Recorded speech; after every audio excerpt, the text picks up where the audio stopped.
নবীজিকে হিন্দু ধর্মের গ্রন্থগুলিতে অনেক জায়গায় নরসংসা বলে ডাকা হয়েছে। ঋগ্বেদের 1 নম্বর গ্রন্থের 13 নম্বর অনুচ্ছেদের 3 পরিচ্ছেদে, ঋগ্বেদের 1 নম্বর গ্রন্থের 18 অনুচ্ছেদের 9 পরিচ্ছেদে, ঋগ্বেদের 1 নম্বর গ্রন্থের 106 নম্বর অনুচ্ছেদের 4 পরিচ্ছেদে, ঋগ্বেদের 1 নম্বর গ্রন্থের 142 নম্বর অনুচ্ছেদের 3 পরিচ্ছেদে, ঋগ্বেদের 2 নম্বর গ্রন্থের 3 অনুচ্ছেদের 2 পরিচ্ছেদে, ঋগ্বেদের 5 নম্বর গ্রন্থের 5 অনুচ্ছেদের 2 নম্বর পরিচ্ছেদে। আসসালামু আলাইকুম রহমতুল্লাহ বারকাতুহ। বন্ধুরা, আমি চলে এলাম আপনাদের সঙ্গে আরেকটি নতুন ভিডিও নিয়ে। আপনারা দেখছেন light reaction channel. Light reaction চ্যানেলে আপনাদের সবাইকে স্বাগতম। তো আজকে আমরা যে ভিডিওটা দেখব, সেই ভিডিওর টপিক হচ্ছে হযরত মুহাম্মদ সাল্লাল্লাহু আলাইহি ওয়াসাল্লাম সম্পর্কে হিন্দু ধর্মগ্রন্থের ভবিষ্যৎবাণী। তো বন্ধুরা, ভিডিওটা খুবই ইন্টারেস্টিং হবে, আপনারা কেউ স্কিপ করবেন না। তো বন্ধুরা, চলেন সময় নষ্ট না করে ভিডিওটা দেখে আসি। সাল্লাল্লাহু আলাইহি ওয়াসাল্লাম।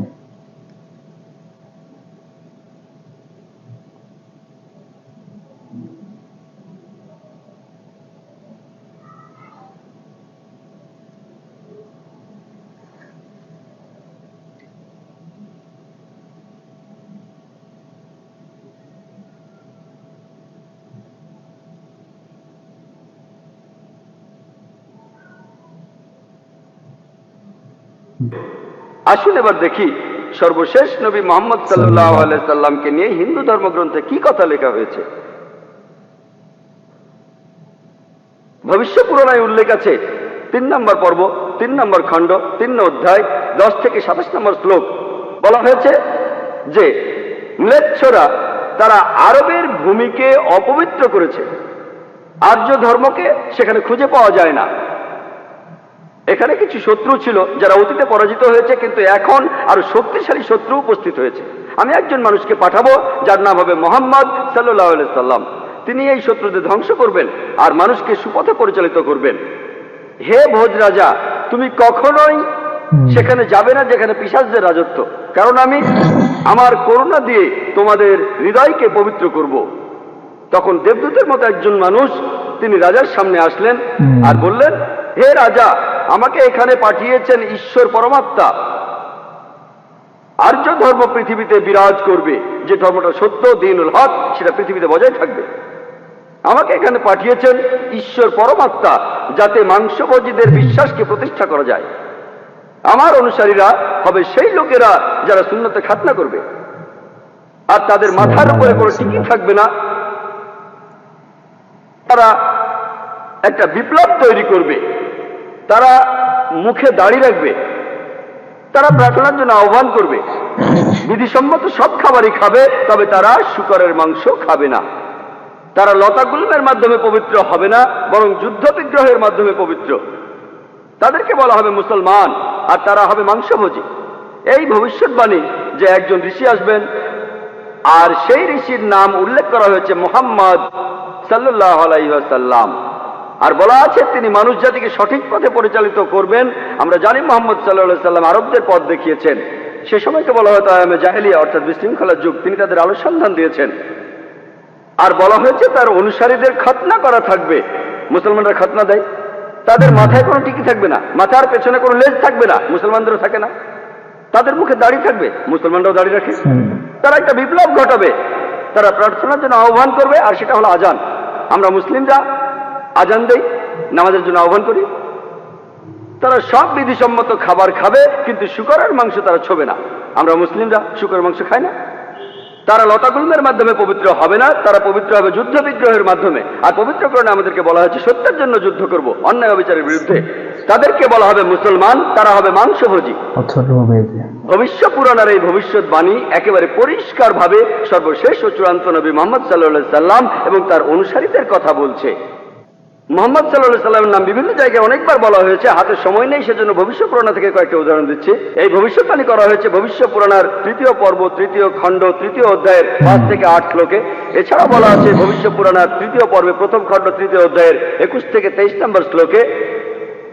সর্বশেষ আর চূড়ান্ত নবী মুহাম্মদ সাল্লাল্লাহু আলাইহি সাল্লামের কথা উল্লেখ করা হয়েছে অথর্ববেদে 20 নম্বর গ্রন্থে 127 নম্বর অধ্যায়ের 1 থেকে 14 নম্বর মন্ত্রে। এগুলোকে আরো বলা হয় কুন্টুব সুক্তাস। কুন্টুব সংস্কৃত শব্দ, অর্থাৎ পেটের একটা লুকানো গ্রন্থি। তার মানে এই মন্ত্রগুলির অর্থ লুকানো রয়েছে, এগুলো পরে জানা যাবে। এখানে সবগুলো মন্ত্র নিয়ে আলোচনা করার মতো সময় নেই, আমি শুধু প্রথম 4টা মন্ত্র নিয়ে কিছু কথা বলবো।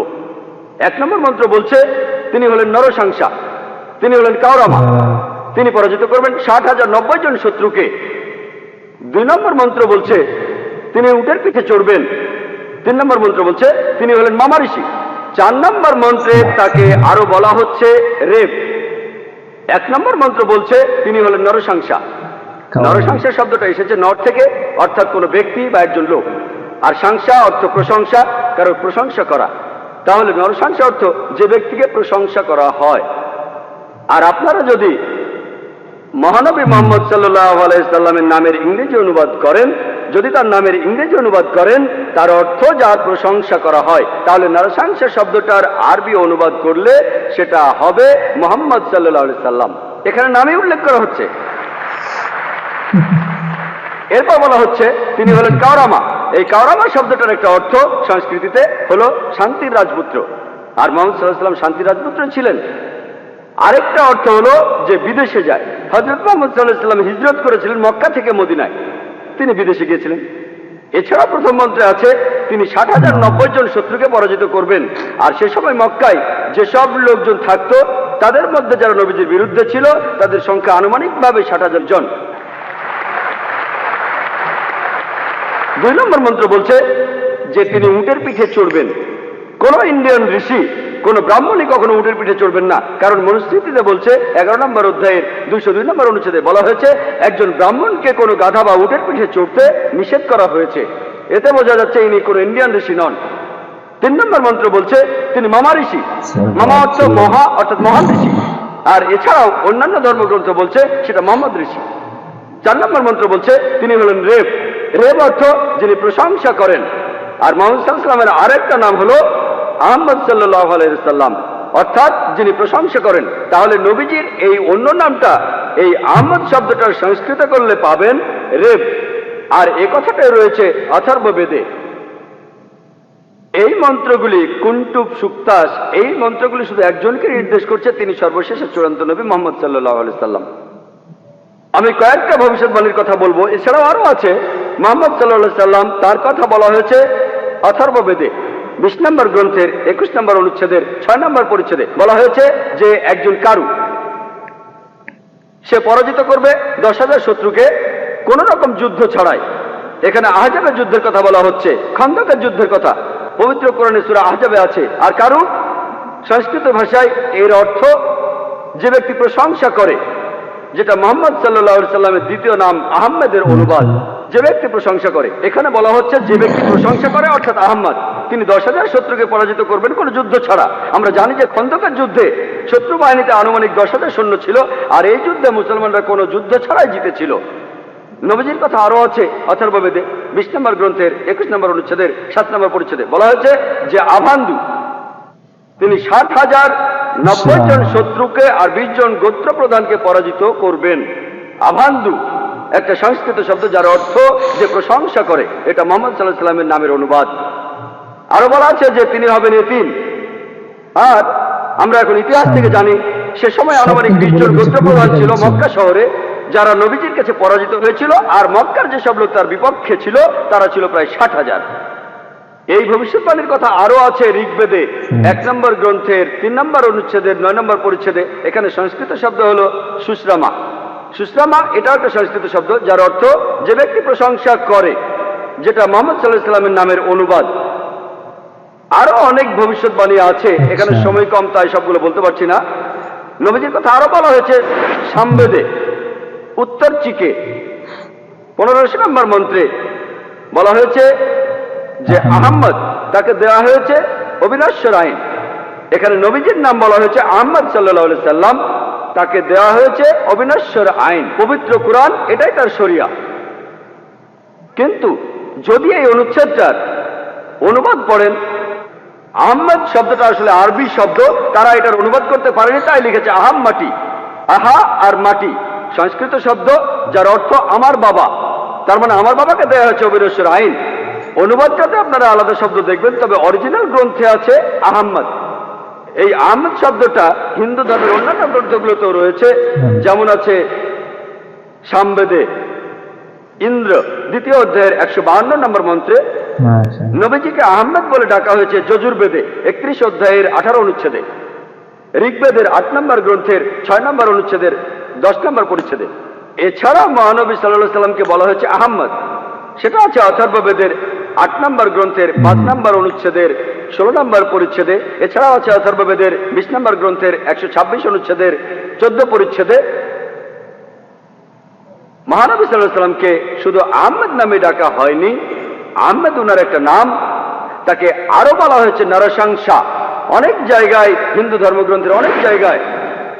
আর আমি আগেও বলেছি যে নরসংসা শব্দটা এসেছে নর থেকে, যার অর্থ একজন মানুষ বা একজন ব্যক্তি, আর সংসা যার অর্থ প্রশংসা, প্রশংসা করা। তাহলে নরসংসা অর্থ যে ব্যক্তির প্রশংসা করা হয়। এটাই হলো সর্বশেষ চূড়ান্ত নবী মুহাম্মদ সাল্লাল্লাহু আলাইহি সাল্লামের নামের সঠিক ইংরেজি অনুবাদ। নবীজিকে হিন্দু ধর্মের গ্রন্থগুলিতে অনেক জায়গায় নরসংসা বলে ডাকা হয়েছে। ঋগ্বেদের 1 নম্বর গ্রন্থের 13 নম্বর অনুচ্ছেদের 3 পরিচ্ছেদে, ঋগ্বেদের 1 নম্বর গ্রন্থের 18 অনুচ্ছেদের 9 পরিচ্ছেদে, ঋগ্বেদের 1 নম্বর গ্রন্থের 106 নম্বর অনুচ্ছেদের 4 পরিচ্ছেদে, ঋগ্বেদের 1 নম্বর গ্রন্থের 142 নম্বর অনুচ্ছেদের 3 পরিচ্ছেদে, ঋগ্বেদের 2 নম্বর গ্রন্থের 3 অনুচ্ছেদের 2 পরিচ্ছেদে, ঋগ্বেদের 5 নম্বর গ্রন্থের 5 অনুচ্ছেদের 2 নম্বর পরিচ্ছেদে,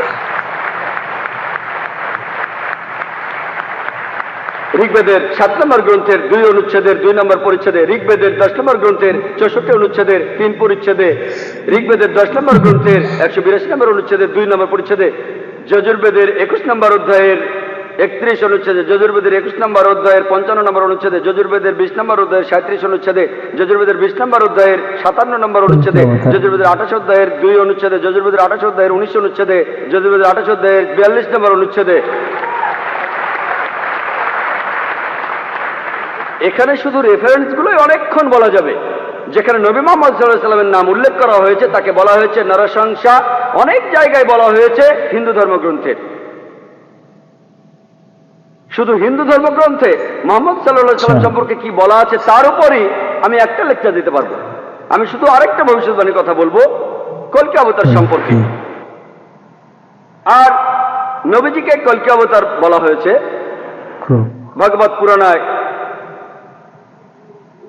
12 নম্বর খণ্ড 2 নম্বর অধ্যায় 18 থেকে 20 নম্বর শ্লোকে বলা হয়েছে তিনি জন্মগ্রহণ করবেন যার ঘরে তার নাম বিষ্ণু ইয়াস, একজন মহাপ্রাণ ব্যক্তি যিনি শাম্বালা শহরের প্রধান, এবং তাকে যে নামে ডাকা হবে সেটা হলো কলকি। 19 আর 20 নম্বর মন্ত্র বলছে যে তিনি হবেন এই পৃথিবীর সর্বময় প্রভু। তার থাকবে কিছু অসাধারণ চারিত্রিক গুণাবলী এবং তার থাকবে 8টি বিশেষ বৈশিষ্ট্য। 8টি বিশেষ বৈশিষ্ট্য তাকে দেয়া হবে। একটি বাহন, একটি ঘোড়া, দেবদূত নিয়ে আসবে, আর তিনি একটি ঘোড়ায় চড়বেন, তার হাতে থাকবে তরবারি। তিনি শত্রুদের পরাজিত করবেন আর ফেরেশতারা তাকে সাহায্য করবে। এছাড়াও বলা আছে ভগবত পুরাণায় 1 নম্বর খণ্ডে 3 নম্বর অধ্যায়ের 25 নম্বর শ্লোকে যে তিনি জন্মগ্রহণ করবেন কলিযুগে। কলকি অবতার জন্ম নেবেন কলিযুগে, যে সময় রাজারা ব্যবহার করবে ডাকাতের মতো। আর তিনি জন্মগ্রহণ করবেন বিষ্ণু ইয়াসের ঘরে এবং তার নাম হবে কলকি। একই কলকি অবতারের নাম উল্লেখ করা হয়েছে কলকি পুরাণায় 2 নম্বর অধ্যায়ের 4 অনুচ্ছেদে। বলা হয়েছে যে তিনি জন্মগ্রহণ করবেন বিষ্ণু ইয়াসের ঘরে। কলকি পুরাণা 2 নম্বর অধ্যায়ের 5 অনুচ্ছেদে বলছে তাকে সাহায্য করবে তার 4 জন সহচর তার ধর্ম প্রচার করতে। কলকি পুরাণা 2 নম্বর অধ্যায়ের 7 অনুচ্ছেদে বলা হচ্ছে যে দেবদূতরা তাকে যুদ্ধক্ষেত্রে সাহায্য করবে। কলকি পুরাণা 2 নম্বর অধ্যায়ের 11 অনুচ্ছেদে বলছে যে তিনি জন্মগ্রহণ করবেন বিষ্ণু ইয়াসের ঘরে এবং সুমতির গর্ভে। আর কলকি পুরাণা 2য় অধ্যায়ের 15 অনুচ্ছেদ বলছে যে তিনি মাদল মাসের প্রথম অর্ধাংশে জন্ম নেবেন। শুধুমাত্র কলকি অবতারের উপরে একটা লেকচার দেওয়া যায়। আমি এখানে সংক্ষেপে একটা পয়েন্ট বলছি।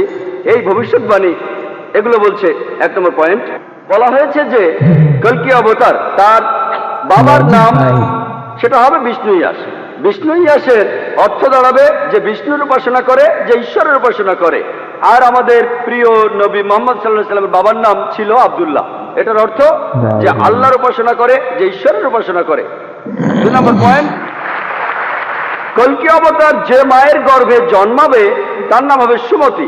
যদি আপনি সুমতি শব্দটার ইংরেজি অনুবাদ করেন অর্থ দাঁড়াবে শান্তি। আর আমাদের নবীজির মায়ের নাম ছিল আমিনা, যার ইংরেজি অর্থ করলে দাঁড়ায় শান্তি। এরপরে বলা হয়েছে তিনি যেখানে জন্মাবেন সেই গ্রামের নাম হবে শাম্বালা। শাম্বালা শব্দটার অনুবাদ করলে অর্থ দাঁড়াবে একটি শান্তিপূর্ণ এলাকা। আমরা জানি মুহাম্মদ সাল্লাল্লাহু আলাইহি ওয়াসাল্লাম মক্কায় জন্মেছিলেন। মক্কার আরো একটা নাম ছিল দারুল আমান, অর্থাৎ কোনো একটি শান্তিপূর্ণ এলাকা। তাহলে একথাও বলা আছে যে তিনি মক্কায় জন্মাবেন। এছাড়া বলা আছে যে তিনি জন্মগ্রহণ করবেন শাম্বালা শহরের প্রধানের ঘরে। আমরা জানি যে তিনি মক্কার প্রধান ব্যক্তির ঘরে জন্মেছিলেন। তিনি মক্কার প্রধান ব্যক্তির ঘরে জন্মেছিলেন, কুরাইশ গোত্রে জন্মেছিলেন। আরো বলা আছে তিনি মাধব মাসের প্রথম অর্ধাংশে 12 তারিখে জন্মাবেন। আমরা জানি যে মুহাম্মদ সাল্লাল্লাহু আলাইহি সাল্লাম রবিউল আউয়াল মাসে প্রথম অর্ধাংশে জন্মেছিলেন 12 তারিখে। এই ভবিষ্যৎবাণী যে তিনি মাধব মাসের 12 তারিখে জন্মাবেন, এটার অর্থ রবিউল আউয়াল মাসের 12 তারিখে। এছাড়া আরো বলা আছে যে এই কল্কি অবতার তিনি হবেন সর্বশেষ ঋষি। ঠিক এই কথাটাই কোরআনে আছে। সূরা আহজাবের 40 নম্বর আয়াতে উল্লেখ করা আছে যে মা কানা মুহাম্মাদুন আবা আহাদিম মির রিজালিকুম ওয়ালাকিন রাসূলুল্লাহ ওয়া খাতামুন নবিয়্যিন ওয়া কানা আল্লাহু বিকুল্লি শাইইন আলিমা। এর অর্থ মুহাম্মদ সাল্লাল্লাহু আলাইহি সাল্লাম তোমাদের মধ্যে কোনো পুরুষের পিতা নহেন, বরং তিনি হলেন আল্লাহর রাসূল এবং তিনি হলেন এই পৃথিবীর চূড়ান্ত নবী, তিনি শেষ নবী। নিশ্চয়ই আল্লাহ সর্ববিষয়ে জ্ঞাত। আরো বলা আছে যে এই কল্কি অবতার জ্ঞান আরোহণ করবেন পরশুরামের কাছ থেকে, অর্থাৎ মহান স্রষ্টা, একটা পাহাড়ের উপর। আমরা জানি মুহাম্মদ সাল্লাল্লাহু আলাইহি সাল্লাম প্রথম আয়াতটা তিনি পেয়েছিলেন গারে হেরায়, জাবলে নূরে, অর্থাৎ নূরের পাহাড়ে, গারে হেরায়। এখানে আরো বলা আছে যে তিনি এরপর উত্তরে গিয়ে আবার ফিরে আসবেন। আমরা জানি মুহাম্মদ সাল্লাল্লাহু আলাইহি সাল্লাম মক্কা থেকে উত্তর হিজরত করে মদিনায় গিয়েছিলেন, তারপর মক্কা জয় করে ফিরে এসেছিলেন। আরো বলা আছে যে এই কল্কি অবতার তিনি পুরো পৃথিবীর মানুষের জন্য একটি দৃষ্টান্ত। তার চরিত্র হবে একেবারে নিষ্কলঙ্ক। আল্লাহ পবিত্র কোরআনে বলছেন, সূরা কালামের 4 নম্বর আয়াতে উল্লেখ করা আছে যে অবশ্যই তুমি অধিষ্ঠিত হইবে সর্বোচ্চ মহান চরিত্রে, পৃথিবীর শিক্ষক। এছাড়াও বলা আছে যে কল্কি অবতারের 8টি বিশেষ গুণ থাকবে। কল্কি পুরাণা এবং ভাগবত পুরাণায় এই 8টি বিশেষ গুণ হলো জ্ঞান, আত্মসংযম, অভিজাত বংশ, রিভিল নলেজ, সাহস, দানশীলতা, মহানুভবতা আর পরিমিত কথা। আর নবী মুহাম্মদ সাল্লাল্লাহু আলাইহি সাল্লামের এই 8টা গুণের সবগুলোই ছিল। এছাড়া আরো বলা আছে যে তিনি হবেন এই পৃথিবীর শিক্ষক। আল্লাহ পবিত্র কোরআনে বলছেন, আর সূরা সাবার 28 নম্বর আয়াতে উল্লেখ করা আছে, ওয়া মা আরসালনাকা ইল্লা কাফাতাল লিন-নাস বাশীরা ওয়া নাযীরা। আমি তো তোমাকে সমগ্র মানব জাতির জন্য প্রেরণ করিয়াছি তাহাদের সংবাদদাতা ও সতর্ককারী রূপে, কিন্তু অধিকাংশ মানুষই তাহা জানে না। এরপর আরো বলা আছে যে এই কল্কি অবতার তাকে সর্বশক্তিমান ঈশ্বর একটি বাহন দেবেন। আমরা জানি মুহাম্মদ সাল্লাল্লাহু আলাইহি ওয়াসাল্লাম তিনি বোরাকে চড়েছিলেন, বোরাকে চড়ে তিনি মিরাজে গিয়েছিলেন, আল্লাহর কাছে গিয়েছিলেন। আরো বলা আছে এই কল্কি অবতার ঘোড়ায় চড়বে আর হাতে তরবারি থাকবে। আমরা জানি মুহাম্মদ সাল্লাল্লাহু আলাইহি ওয়াসাল্লাম যত যুদ্ধ হয়েছিল বেশিরভাগ যুদ্ধে তিনি ছিলেন, বেশিরভাগ যুদ্ধ ছিল আত্মরক্ষার উদ্দেশ্যে। আর যদিও তিনি সবার নেতা ছিলেন, তবুও সব যুদ্ধেই তিনি ছিলেন, সেখানে ঘোড়ায় চড়েছিলেন আর তিনি ডান হাতে একটা তরবারি ধারণ করতেন। এরপর আরো বলা আছে যে এই কল্কি অবতারকে সাহায্য করবে 4 জন সহচর, যাতে সত্যের ধর্ম তিনি প্রচার করতে পারেন। বোঝাই যাচ্ছে এখানে বলা হচ্ছে 4 খলিফার কথা, খোলাফায়ে রাশিদিন, হযরত আবু বকর, হযরত ওমর, হযরত ওসমান, হযরত আলী, আল্লাহ তাদের সবার উপর সন্তুষ্ট হন। পরে তারা হয়েছিলেন খোলাফায়ে রাশিদিন, সঠিক নির্দেশ পালনকারী ইসলামের খলিফা, ইসলামকে ছড়িয়ে দিয়েছেন। আরো বলা আছে যে এই কল্কি অবতার শত্রুকে পরাজিত করবে আর মানুষকে সঠিক পথে নিয়ে আসবে। আমরা জানি মুহাম্মদ সাল্লাল্লাহু আলাইহি ওয়াসাল্লাম শত্রুকে পরাজিত করেছিলেন আর আরবদের তিনি আরবে জাহেলিয়া থেকে, অজ্ঞতার যুগ থেকে সত্যের পথে এনেছিলেন। আরেকটা কথা বলা আছে যে শত্রুরা তাকে যুদ্ধের ময়দানে সাহায্য করবে। আমরা জানি মুহাম্মদ সাল্লাল্লাহু আলাইহি ওয়াসাল্লামকে ফেরেশতারা বিভিন্ন